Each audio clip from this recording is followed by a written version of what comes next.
To measure the impacts of advertising on demand, economists rely on a technique known as econometrics. The main advantage of econometrics is it allows us to net out the effects of other demand factors, in addition to that of advertising. So we know that the demand for paper has been down over the last decade or so, and econometric models will allow us to account for the significant market factors that have caused this fall in demand. I have created two econometric demand models for paper, one for bond and writing papers, and the other for printing and writing papers. Both of these models have been estimated with annual national observations on both demand and its demand determinants over the period 1995 to 2014. While numerous demand determinants were originally considered in these models, only 5 factors were deemed to be important determinants for paper demand, in addition to advertising. The first 2 factors were positive factors, and they were white-collar employment and office space. As they increase, so does paper demand. The next 3 demand factors were negative factors: producer prices for paper, household internet adoption, and sales of electronic substitutes to paper, that is, tablets, e-readers, and smartphones.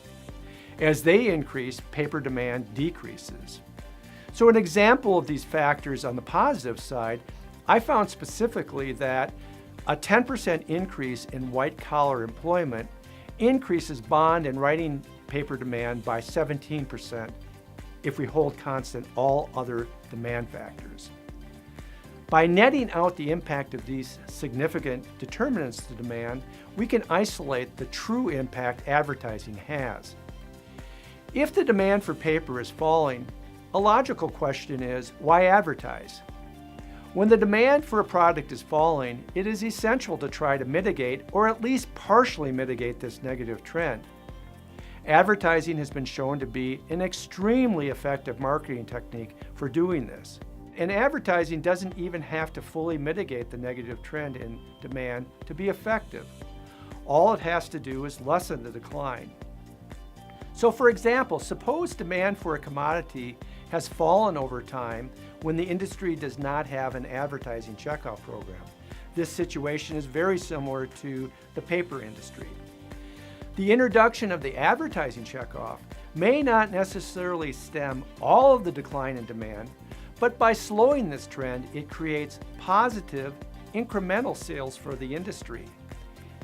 The value of advertising is therefore the incremental difference between net revenue with and net revenue without advertising, which represents the benefits to the industry of advertising. Past econometric studies show overwhelmingly that checkoff programs have a positive return to the industry.